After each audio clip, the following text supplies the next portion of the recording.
ವೈಜ್ಞಾನಿಕ ಸಂಶೋಧನಾ ಪರಿಷತ್ ಈ ಒಂದು ಸಂಸ್ಥೆಯ ರೂವಾರಿಗಳಾಗಿರ್ತಕ್ಕಂಥ ದಯವಿಟ್ಟು ಮಕ್ಕಳು ಸೈಲೆಂಟ್ ಆಗಿ ಕೇಳಬೇಕು. ಕೂತ್ಕೊಳ್ಳಿ. ಶ್ರೀಯುತ ಹುಲಿಕಲ್ ನಟರಾಜ್ರವರ ನೇತೃತ್ವದಲ್ಲಿ ನಡೀತಿರ್ತಕ್ಕಂಥ ಈ ಒಂದು ವೈಜ್ಞಾನಿಕ ಸಮ್ಮೇಳನ, ಈ ಸಮ್ಮೇಳನದಲ್ಲಿ ಉಪಸ್ಥಿತರಿದ್ದು ಉದ್ಘಾಟನೆಗೆ ನಮ್ಮೊಂದಿಗೆ ಭಾಗಿಯಾದಂಥ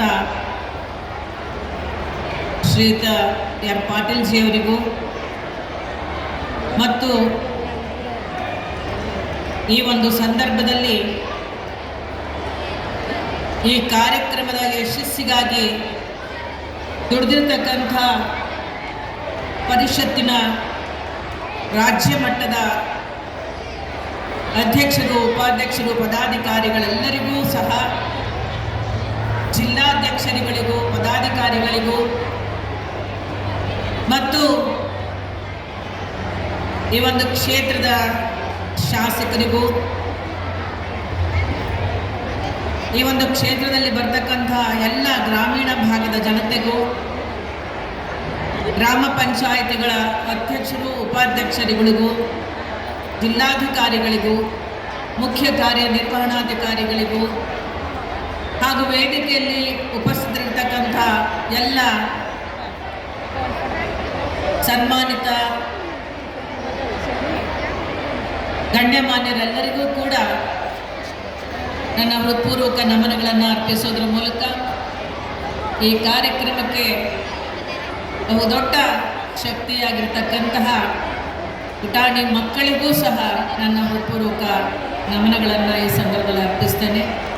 ಪತ್ರಕರ್ತ ಬಂಧುಗಳಿಗೂ, ಪೊಲೀಸ್ ಇಲಾಖೆಗೂ ಮತ್ತು ಈ ಒಂದು ಕಾರ್ಯಕ್ರಮದ ಯಶಸ್ಸಿಗಾಗಿ ಎಲ್ಲ ಇಲಾಖೆಯವರು ಕೂಡ ಕೈ ಜೋಡಿಸಿರೋದ್ರಿಂದ ತುಂಬ ಅದ್ಭುತವಾಗಿ ಈ ಕಾರ್ಯಕ್ರಮ ನಡೆದು ಬರ್ತಾ ಇದೆ. ಅವರೆಲ್ಲರಿಗೂ ಕೂಡ ಪರೋಕ್ಷವಾಗಿ ಪ್ರತ್ಯಕ್ಷವಾಗಿ ಈ ಕಾರ್ಯಕ್ರಮದ ಯಶಸ್ಸಿಗೆ ದುಡಿದಿರ್ತಕ್ಕಂಥ ಸರ್ವರಿಗೂ ಕೂಡ ಅವರಿವರೆನ್ನದೆ, ಯಾಕಂದರೆ ಎಲ್ಲರ ಹೆಸರು ಹೇಳ್ಕೊಂಡು ಕೂತ್ಕೊಂಡ್ರೆ ಈ ಬುಕ್ಲೆಟಲ್ಲಿ ಇರ್ತಕ್ಕಂಥ ಹೆಸರು ಓದೋದಕ್ಕೆ ಇಡೀ ಒಂದು ದಿನ ಆಗ್ತದೆ. ಅಷ್ಟು ಜನ ಮಹನೀಯರು ಈ ಕಾರ್ಯಕ್ರಮವನ್ನು ಯಶಸ್ಸುಗೊಳಿಸೋದಕ್ಕೆ ಭಾಗಿಯಾಗಿ ಪ್ರಯತ್ನವನ್ನು ಪಟ್ಟಿದ್ದಾರೆ. ಇದು ಒಂದು ದಿನದ ಪ್ರಯತ್ನ ಅಲ್ಲ, ಅನೇಕ ತಿಂಗಳುಗಳ ಪ್ರಯತ್ನ ಇದು. ಸೊ ಹಾಗಾಗಿ ಈ ಯಶಸ್ಸಿಗೆ ಎಲ್ಲರೂ ಕಾರಣಕರ್ತರಾಗಿದ್ದೀರಿ. ಈ ಯಶಸ್ಸು ನಿಮ್ಮಿಂದಾಗಿದೆ ಅಂತಕ್ಕಂಥದ್ದನ್ನು ನಾನು ಈ ಸಂದರ್ಭದಲ್ಲಿ ಹೇಳಲಿಕ್ಕೆ ಇಚ್ಛೆಪಡ್ತಾ ಇದ್ದೇನೆ. ಈ ಒಂದು ರಾಜ್ಯ ಮಟ್ಟದ 4ನೇ ವೈಜ್ಞಾನಿಕ ಸಮ್ಮೇಳನದಲ್ಲಿ ಕೆಲವು ಮನದ ಮಾತುಗಳನ್ನು ಹೇಳಬೇಕು ಅಂತ ಹೇಳಿದ್ದೆ. ಎಲ್ಲಿಂದ ಶುರು ಮಾಡಬೇಕು ಅಂತ ಅನ್ನೋದೇ ಬಹಳ ದೊಡ್ಡ ಗೊಂದಲ ನನಗೆ. ಇದು ಈ ವೈಜ್ಞಾನಿಕ ವಿಚಾರ ಏನಿದೆ, ಈ ವಿಚಾರಕ್ಕೆ ಸಂಬಂಧಪಟ್ಟವಳು ನಾನಲ್ಲವೇ ಅಲ್ಲ. ಸಮಾಜದಲ್ಲಿ ನಾನೊಬ್ಬಳಷ್ಟೇ. ವಿಜ್ಞಾನ ಅಂತಕ್ಕಂಥದ್ದು ಬಹಳ ದೊಡ್ಡ ವಿಚಾರ. ಇದು ಯಾವ ರೀತಿಯ ವಿಜ್ಞಾನ ಅನ್ನುವಂಥದ್ದು ಬಹಳ ಮುಖ್ಯ ಆಗ್ತದೆ. ವಿಜ್ಞಾನದಲ್ಲಿ ಬಹಳಷ್ಟು ವಿಜ್ಞಾನಗಳಿವೆ. ಭೌತ ವಿಜ್ಞಾನ, ರಾಸಾಯನಿಕ ವಿಜ್ಞಾನ, ಸಮಾಜ ವಿಜ್ಞಾನ, ಮನೋವಿಜ್ಞಾನ, ಹೀಗೆ ವಿಜ್ಞಾನಗಳಲ್ಲಿ ಬಹಳ ದೊಡ್ಡ ದೊಡ್ಡ ವಿಷಯ ವಸ್ತುಗಳಿದೆ. ಅದರ ಹಿಂದೆ ಪ್ರಪಂಚದಾದ್ಯಂತ ದುಡಿದಿರ್ತಕ್ಕಂಥ ಮಹಾನ್ ವಿಜ್ಞಾನಿಗಳೂ ಸಹಿತ ಇದ್ದಾರೆ. ಹಾಗಾಗಿ ಇದು ಯಾವ ವಿಜ್ಞಾನ, ಇದರ ಅಗತ್ಯತೆ ಏನಿದೆ, ಈ ವಿಜ್ಞಾನವನ್ನು ಬಲ್ಲವರೇ ಈ ಸಮ್ಮೇಳನದ ಅಧ್ಯಕ್ಷರಾಗಿದ್ದರೆ ಒಳಿತಾಗ್ತಿತ್ತೇನೋ ಅನ್ನುವಂಥದ್ದು ನನ್ನ ಮನಸ್ಸಿನಲ್ಲಿ ಇದ್ದ ಭಾವ. ಆದರೂ ಅತ್ಯಂತ ಪ್ರೀತಿಯಿಂದ ಒಬ್ಬ ಹೆಣ್ಣು ಮಗಳನ್ನು ಈ ಸಮ್ಮೇಳನ ಅಧ್ಯಕ್ಷ ಸ್ಥಾನಕ್ಕೆ ಆಯ್ಕೆ ಮಾಡಿರ್ತಕ್ಕಂಥದ್ದು ನಮ್ಮ ಮಹಿಳೆಯರಿಗೆ ನೀವು ನೀಡಿದ ದೊಡ್ಡ ಗೌರವ ಅಂತ ನಾನು ನಮ್ಮ ಮಹಿಳೆಯರ ಪರವಾಗಿ, ತಾಯಂದಿರ ಪರವಾಗಿ ನಾನು ಹೇಳಲಿಕ್ಕೆ ಇಚ್ಛೆಪಡ್ತೇನೆ. ಮಾನ್ಯ ಸ್ನೇಹಿತರೇ, ಬಂಧುಗಳೇ, ಉದಾನಿ ಮಕ್ಕಳೇ, ನಾನು ಮಾತಾಡೋದು ವೈಜ್ಞಾನಿಕ ಭಾಷೆಯಲ್ಲಿ ಮಾತಾಡಲಿಕ್ಕೆ ಹೋಗಲ್ಲ. ಇಲ್ಲಿ ನಾನು ನಿಮಗೆ H2O ಅಂದರೆ ಏನು ಅಂತ ಕೇಳಕ್ಕೂ ಹೋಗಲ್ಲ. ಹೈಡ್ರೋಜನ್ ಪರಾಕ್ಸೈಡ್ ಅಂದರೆ ಏನು, ಅದರ ಕಾರ್ಯಗಳೇನು, ಅದರ ವಿಧಾನಗಳೇನು, ಅದರ ಸಂಯೋಗಗಳೇನು, ಇವ್ಯಾವು ನಾನು ಕೇಳಲಿಕ್ಕೆ ಹೋಗಲ್ಲ, ಹೇಳಲಿಕ್ಕೆ ಹೋಗಲ್ಲ. ಇದು ಸಮಾಜದ ಒಳಗಿನ ವಿಜ್ಞಾನ. ಇದು ಸಮಾಜದ ಒಳಗಿನ ವಿಜ್ಞಾನ. ನಮಗೂ ನಿಮಗೂ ಅತ್ಯಂತ ಅಗತ್ಯವಾಗಿರ್ತಕ್ಕಂಥ ವಿಜ್ಞಾನ. ವಿಜ್ಞಾನ ಅನ್ನತಕ್ಕಂಥದ್ದು ನನ್ನ ದೃಷ್ಟಿಯಲ್ಲಿ ಮನುಷ್ಯನ ದಿನನಿತ್ಯದ ಬದುಕಿನ ಅಷ್ಟೇಲಿರಬೇಕಾದಂತಹ ಒಂದು ಸುಜ್ಞಾನಕ್ಕೆ ಸಂಬಂಧಪಟ್ಟಂತಹ ವಿಕಾಸ ಇದೆಯಲ್ಲ, ಆ ವಿಕಾಸದ ಜ್ಞಾನವೇ ವಿಜ್ಞಾನ ಅಂತ ನಾನಾದರೂ ಹೇಳ್ತೀನಿ. ಅದು ನಮ್ಮಲ್ಲಿ ವಿಕಾಸಗೊಳ್ಳಬೇಕು. ಯಾಕೆ ಅಂತ ಹೇಳಿದ್ರೆ, ಸಮಾಜದಲ್ಲಿ ಬಹಳಷ್ಟು ವಿಚಾರಗಳಿದ್ದಾವೆ. ಆ ವಿಚಾರಗಳಲ್ಲಿ ಅನೇಕ ತಲೆಮಾರುಗಳಿಂದ, ಅನೇಕ ಸಾವಿರಾರು ವರ್ಷಗಳಿಂದ ಅನೇಕ ಆಚರಣೆ, ಸಂಪ್ರದಾಯ, ಪದ್ಧತಿ ಇವುಗಳೆಲ್ಲ ಆಚರಿಸ್ಕೊಂಡು ಬರ್ತಾ ಇದ್ದೇವೆ. ಈ ಎಲ್ಲ ಆಚರಣೆ, ಪದ್ಧತಿ, ಸಂಪ್ರದಾಯ ಯಾರನ್ನೂ ಬಿಟ್ಟಿಲ್ಲ. ನನ್ನನ್ನು ಹಿಡಿದುಕೊಂಡು ನಾನು ಮಾತಾಡ್ತಾ ಇದ್ದೀನಿ. ಇದೆಲ್ಲರ ಅಗತ್ಯತೆ ಬಹಳವಾಗಿ ಇದೆಯೇ? ಇದ್ದರೂ ಅದರ ಇತಿಮಿತಿ ಏನು? ಇದು ಬದುಕಿಗೆ ಎಷ್ಟು ಪೂರಕವಾಗಿರ್ತಕ್ಕಂಥದ್ದು? ಬದುಕಿನ ಸಂದಿಗ್ಧ ಸ್ಥಿತಿಯಲ್ಲಿ ಇವುಗಳ ಅನುಕೂಲ ಅನಾನುಕೂಲಗಳು ಎಷ್ಟರ ಮಟ್ಟಿಗೆ ಇದೆ ಅಂತಕ್ಕಂಥದ್ದನ್ನು ನಾವು ವಿಚಾರ ಮಾಡ್ತಕ್ಕಂಥ ಕಾಲ. ಹೀಗಿರಬೇಕಾದ್ರೆ ಇಂತಹ ಮಹತ್ತರವಾದಂತಹ ವಿಷಯಕ್ಕೆ ಸಂಬಂಧಪಟ್ಟ ಸಮ್ಮೇಳನಕ್ಕೆ ಒಬ್ಬ ಕಲಾವಿದೆಯನ್ನ ನೀವು ಕರೆತಂದಿರತಕ್ಕಂಥದ್ದು ನಿಮ್ಮ ಮನಸ್ಸಿನ ಪ್ರೀತಿಯ ಸಂಕೇತ ಅಂತ ನಾನಾದರೂ ಭಾವಿಸ್ತೇನೆ. ನಿಮ್ಮ ಮನಸ್ಸಿನ ಗೌರವದ ಸಂಕೇತ ಅಂತಾದರೂ ನಾನು ಈ ಒಂದು ಸಮ್ಮೇಳನದ ರಾಜ್ಯ ಮಟ್ಟದ ಎಲ್ಲ ಪದಾಧಿಕಾರಿಗಳಿಗೂ ಕೂಡ ಕೃತಜ್ಞತೆಗಳನ್ನು, ಗೌರವಾಧ್ಯಕ್ಷರಾದಂಥ ಗುಲ್ಕಲ್ ನಟರಾಜ್ ಅವರು ನನ್ನ ಕೃತಜ್ಞತೆಗಳನ್ನು ಈ ಸಂದರ್ಭದಲ್ಲಿ ಸಲ್ಲಿಸ್ತಾ ಇದ್ದಾರೆ. ಯಾವುದೇ ಅನುಭವಗಳು ನಮಗೆ ಬರಬೇಕಾದರೂ ಅದು ಸುಂದರವಾದ ಅನುಭವಗಳು ಆಗಿರ್ಬೋದು ಅಥವಾ ಕೆಟ್ಟ ಅನುಭವಗಳು ಆಗಿರ್ಬೋದು, ಅದನ್ನು ನಾವು ಹೊರಗಡೆ ಹಾಕಬೇಕಾದ್ರೆ ಅದಕ್ಕೊಂದು ಮಾಧ್ಯಮ ಅಂತ ಬೇಕು. ನಾನು ಕಲಾವಿದೆಯಾಗಿ ನನ್ನೊಳಗಿನ ಕಲೆಯನ್ನು ಪ್ರತಿಬಿಂಬಿಸೋದಕ್ಕೆ, ಜನಗಳ ಮುಂದೆ ಬಂದು ಅದನ್ನು ಪ್ರದರ್ಶಿಸಲಿಕ್ಕೆ ಆಯ್ಕೆ ಮಾಡಿಕೊಂಡಂತಹ ಮಾಧ್ಯಮ ಸಾಂಸ್ಕೃತಿಕ ಮಾಧ್ಯಮ. ಅದು ಸಿನಿಮಾ ಇರ್ಬೋದು, ರಂಗಭೂಮಿ ಇರ್ಬೋದು, ಕಿರುತೆರೆ ಇರ್ಬೋದು, ಯಾವುದೇ ಇರ್ಬೋದು. ಇವೆಲ್ಲವನ್ನೂ ಕೂಡ ಪ್ರತಿಯೊಬ್ಬರು ಒಂದೊಂದು ಮಾಧ್ಯಮವನ್ನು ಒಬ್ಬೊಬ್ಬರು ಆಯ್ಕೆ ಮಾಡ್ಕೊಳ್ತಾರೆ. ಈ ಮಾಧ್ಯಮದ ಆಯ್ಕೆಯ ಜೊತೆಯಲ್ಲೇ ವೈಯಕ್ತಿಕ ಬದುಕು ಅನ್ನುವಂಥದ್ದು ಇದೆಯಲ್ಲ, ಆ ವೈಯಕ್ತಿಕ ಬದುಕಿನ ಅನುಭವಗಳು, ಸಾಂಸ್ಕೃತಿಕ ಕ್ಷೇತ್ರದ ಅನುಭವಗಳು, ವೃತ್ತಿ ಜೀವನದಲ್ಲಾದಂತಹ ಅನುಭವಗಳು, ಇವುಗಳೆಲ್ಲದರ ಅನುಭವಗಳನ್ನು ನಾವು ಇಟ್ಟುಕೊಂಡು ನೋಡಿದಾಗ ಈ ಎಲ್ಲ ಅನುಭವಗಳೇ ನಮ್ಮನ್ನು ಅತಿ ಹೆಚ್ಚು ಗಟ್ಟಿ ಮಾಡ್ತಾ ಹೋಗಿರ್ತಕ್ಕಂಥದ್ದು ಅಂತ ನಾನಾದರೂ ಭಾವಿಸ್ತೇನೆ. ಯಾಕೆಂದರೆ ಕೈ ಕೊಟ್ಟು ಕುಳಿತುಕೊಂಡವರಲ್ಲ ನಾವ್ಯಾರು, ಕೈ ಕಟ್ಟಿ ಕುಳಿತುಕೊಂಡವರೇ ಅಲ್ಲ, ಮುಗದೇ ಹೋಯ್ತು ಬದುಕು ಅಂತ ಕೈ ಚೆಲ್ಲಿ ಕುತ್ಕೊಂಡವರು ಅಲ್ಲ.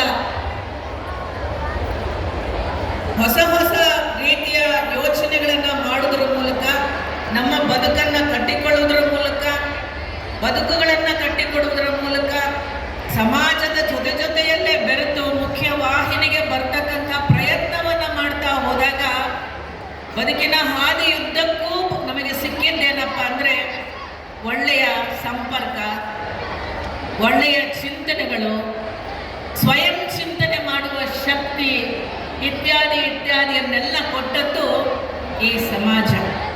ಹಾಗಾಗಿ ಈ ಸಮಾಜದ ಜೊತೆಯಲ್ಲೇ ಅನುಭವವನ್ನು ಉಣ್ಣುತ್ತಾ ಹಂಚಿಕೊಳ್ತಕ್ಕಂಥ ನನ್ನ ಬದುಕು ಕೂಡ ಎಲ್ಲ ಸಾಧ್ಯತೆಗಳನ್ನು ಇಲ್ಲೇ ಹುಡುಕುವ ಪ್ರಯತ್ನಗಳನ್ನು ಮಾಡಿದಂಥದ್ದು. ಹಾಗಾಗಿ ಹೆಚ್ಚು ನಾನು ಹೇಳೋದಕ್ಕಿಂತಲೂ ವಿಚಾರಕ್ಕೆ ಬರಬೇಕು ಅಂತ ಹೇಳಿದ್ರೆ ಬಹಳ ಸರಳವಾಗಿ ನನ್ನ ಭಾಷೆಯಲ್ಲೇ ಹೇಳ್ತೇನೆ. ನಾವು ಮನುಷ್ಯರು ಚಂದ್ರಲೋಕಕ್ಕೆ ಹೋಗಿ ಬಂದಿದ್ದೀವಿ ಅಲ್ವಾ ಮಕ್ಕಳೇ? ಚಂದ್ರಲೋಕಕ್ಕೆ ಹೋಗಿ ಬಂದಿದ್ದೀವಿ. ಎಲ್ಲ ಗ್ರಹಗಳನ್ನು ನೀವು ಓದ್ತಾ ಇದ್ದೀರಿ. ಕನ್ನಡ ಮೀಡಿಯಂ ಅಲ್ಲಿ ಇದ್ದವರು ಓದ್ತಾ ಇದ್ದೀರಿ, ಇಂಗ್ಲಿಷ್ ಮೀಡಿಯಂ ಅಲ್ಲಿ ಇದ್ದವರು ಓದ್ತಾ ಇದ್ದೀರಿ ಅಲ್ವಾ? ಸೂರ್ಯ, ಚಂದ್ರ, ಮಂಗಳ, ಬುಧ, ಗುರು, ಶುಕ್ರ, ಶನಿ, ರಾಹು, ಕೇತು. ನನಗೆ ಇಂಗ್ಲೀಷಲ್ಲಿ ಹೇಳಕ್ ಬರಲ್ಲ. ಹೇಳಿ ಇಂಗ್ಲೀಷಲ್ಲಿ ಬರೋರು.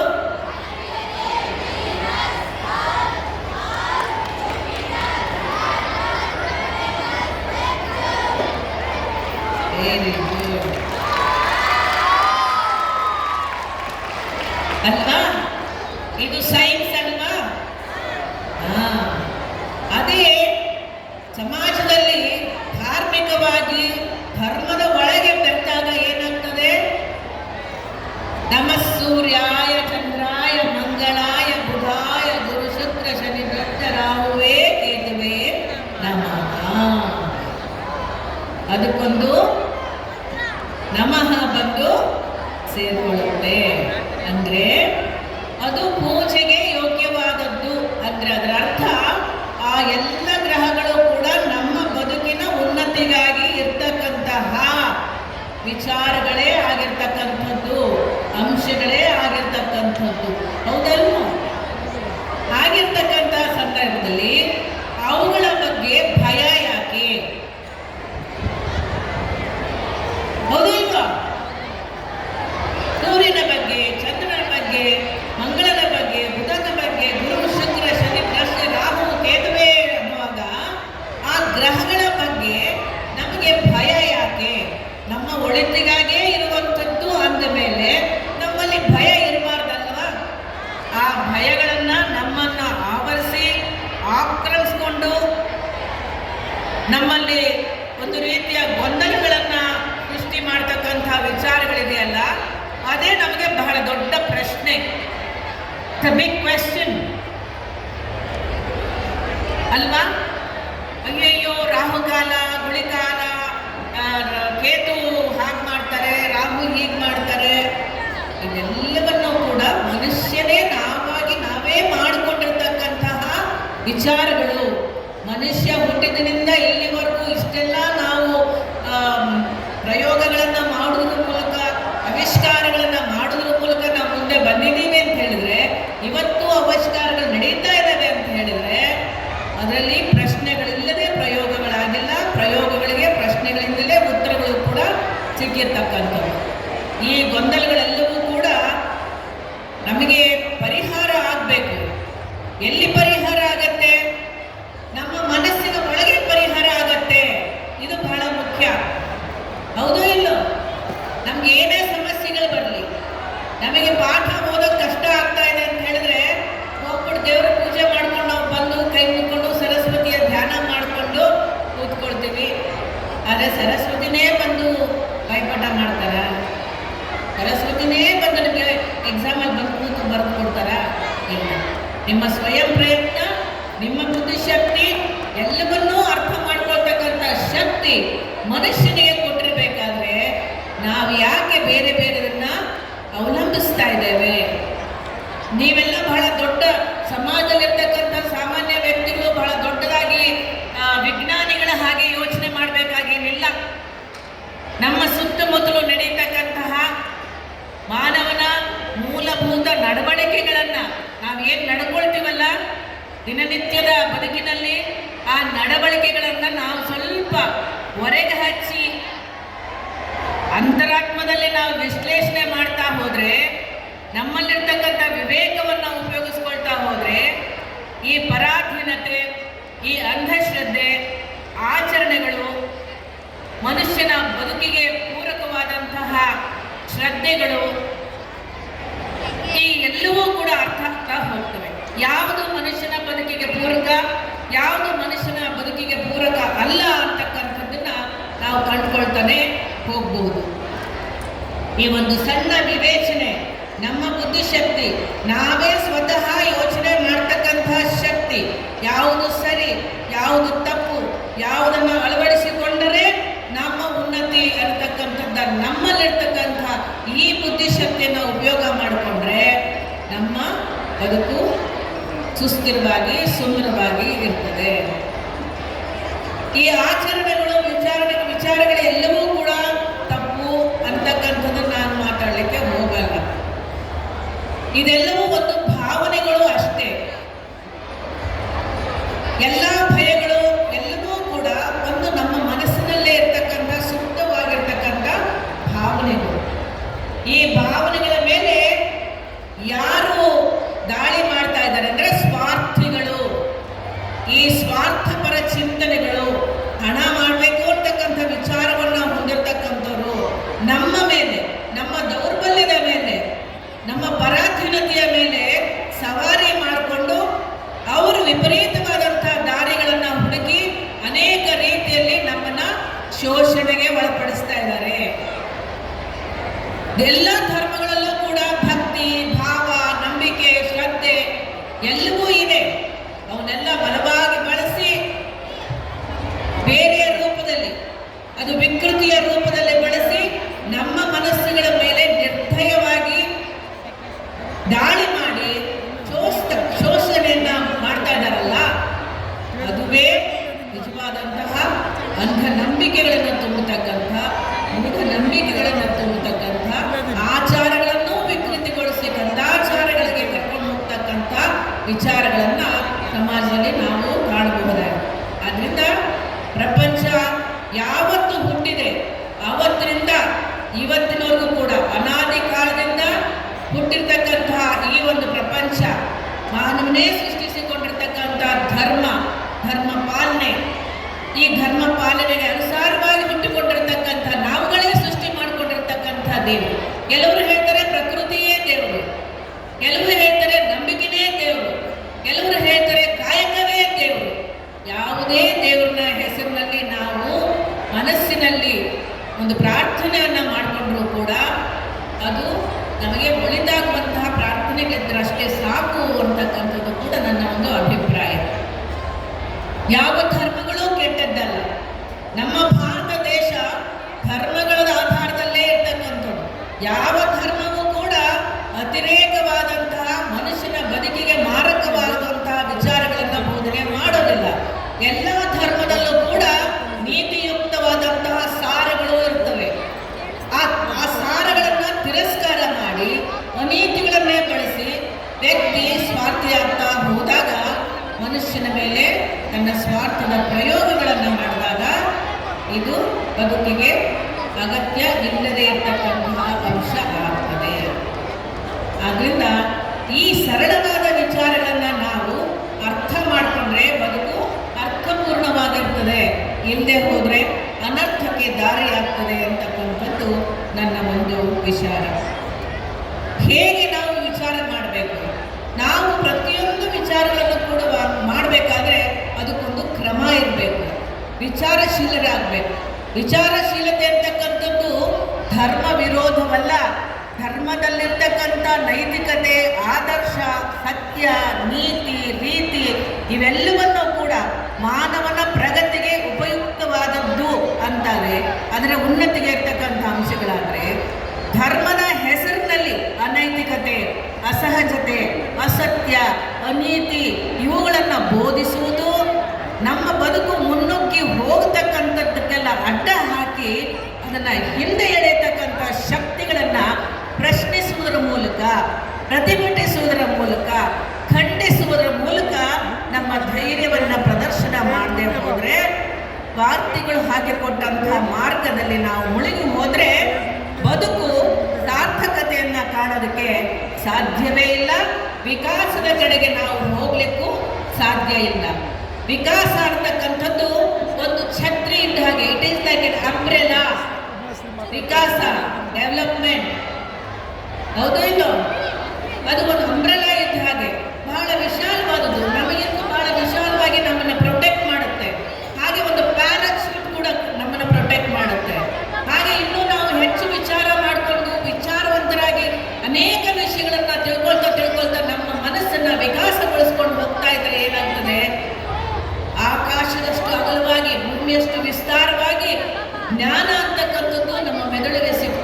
ಹೋಗ್ತದೆ, ನಂಬಿಕೆಗಳು ಇತಿಮಿತಿಯಲ್ಲಿರ್ತಾ ಹೋಗ್ತದೆ. ಆಚಾರ ವಿಚಾರಗಳನ್ನು ಸಂರಕ್ಷಣೆ ಮಾಡಿ ನಾವು ಮುನ್ನಡೆಸ್ಕೊಂಡು ಹೋಗ್ಬೇಕಂದ್ರೆ ಇವೆಲ್ಲದರ ಆಶ್ರಯದಲ್ಲಿ ಅದಿರಬೇಕೇ ಹೊರತು ಆಚಾರವೇ ಪ್ರಮುಖ, ಆಚರಣೆಗಳೇ ಪ್ರಮುಖ, ಸಂಪ್ರದಾಯಗಳೇ ಪ್ರಮುಖ ಅನ್ನುವಂಥ ಪ್ಯಾರಾಚೂಟ್ ಅದಾಗಬಾರ್ದು. ಏನಿದ್ರೂ ಕೂಡ ನಮ್ಮ ಕುಟುಂಬದ ಒಳಗೆ ಇವೆಲ್ಲವೂ ನಮ್ಮದಾಗಿರಬೇಕೇ ಹೊರತು ಅದು ಸಮಾಜಕ್ಕೆ ಘಾಸಿ ತರುವಂಥದ್ದು ಆಗಬಾರ್ದು. ಈ ರೀತಿಯಾಗಿ ಕುಟುಂಬ ಇರಲಿ, ಸಮಾಜ ಇರಲಿ, ಮತ್ತು ಯಾವುದೇ ಇರಲಿ, ಅರಿವಿನ ಮೂಲಕ ನಾವು ಈ ಬದುಕನ್ನು, ಜಗತ್ತನ್ನು, ಸಮಾಜವನ್ನು ಕಟ್ಟಬೇಕಾಗಿದೆ. ಅರಿವೆಂಬ ಗುರು ಹಿಂದೆ ಪ್ರಜ್ಞೆಯನ್ನು ಬೆಳೆಸಿ ಬದುಕನ್ನು ನೋಡ್ತಕ್ಕಂಥ ವಿಧಾನ ನಾವು ಬದಲಿ ಮಾಡಿಕೊಳ್ಬೇಕಾಗ್ತದೆ. ವಿಕಾಸ ಪ್ರತಿಯೊಂದು ಹಂತದಲ್ಲೂ ಆಗಬೇಕು.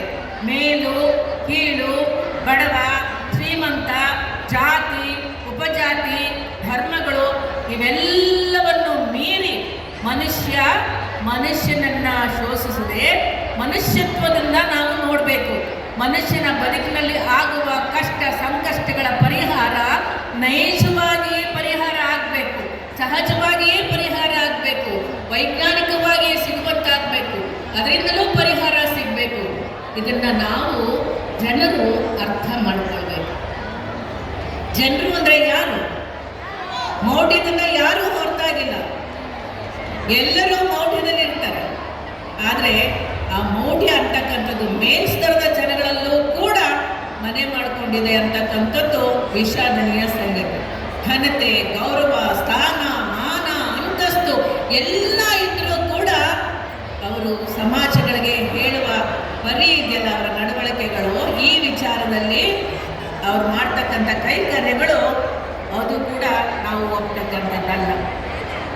ಬೇರೆ ಬೇರೆ ರಾಜ್ಯಗಳಿಗೆ ಹೋಗೋದು, ನಮ್ಮ ಒಂದು ಸ್ವಾರ್ಥದ ಯಶಸ್ಸಿಗೋಸ್ಕರ ಮಾಟ ಮಂತ್ರಗಳನ್ನು ಮಾಡಿಸೋದು, ಇವೆಲ್ಲ ನಾವು ಟಿವಿಲಿ ನೋಡ್ತಾ ಇರ್ತೀವಿ. ಹೌದಾ ಇಲ್ಲ? ಅಂಥದ್ದೆಲ್ಲ ಆಗದೇ ಇರಬೇಕು. ಅಂಥದ್ದನ್ನು ನಾವು ಒಪ್ಕೊಳ್ಳಬಾರ್ದು ಮತ್ತು ಅಪ್ಪಿಕೊಳ್ಳಲೂಬಾರ್ದು. ಪೂಜೆ ಮಾಡೋದು, ಧ್ಯಾನ ಮಾಡೋದು, ಭಾವನೆಗಳನ್ನು ಹಂಚ್ಕೊಳ್ಳೋದು, ಪ್ರಾರ್ಥನೆ ಇವೆಲ್ಲವೂ ಕೂಡ ಮಿತಿಯಲ್ಲಿ ಇರದೆ ಅತಿಯಾದರೆ ಎಲ್ಲ ನಂಬಿಕೆಗಳು ಪ್ರಶ್ನೆಯಾಗಿ ಉಳಿದು ಬಿಡ್ತವೆ. ನನ್ನನ್ನು ಕೇಳಿದರೆ ನಾನು ಆಸ್ತಿಗಳು ಅಲ್ಲ, ನಾಸ್ತಿಗಳು ಅಲ್ಲ.